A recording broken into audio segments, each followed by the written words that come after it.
Kumari Koy, nagustuhan mo din ba ang tsokolate ng Japan? Bukod sa masarap na ay hindi pa siya masyadong matamis. Kaya nga dito sa Don Quijote madalas bumibili ng tsokolate ang ating mga kababayan. Bukod sa mura na ay napakarami pang pagpipilian. Tulad na lamang ng KitKat na to. Napakadami pong flavors niyan. Halos lahat na nga po ng flavors ay natikman ko, pero para po sa akin ang pinakamasarap, dalawa po, yung pong original na pula at yung matcha kasi hindi po siya masyadong matamis.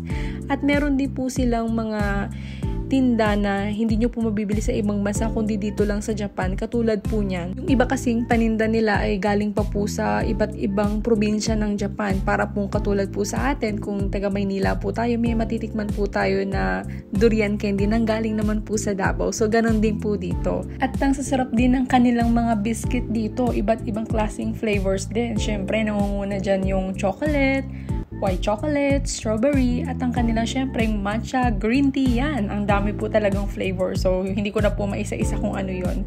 So, eto din po ay isa sa mga nagustuhan kong chocolate. Yan, masarap din po iyan.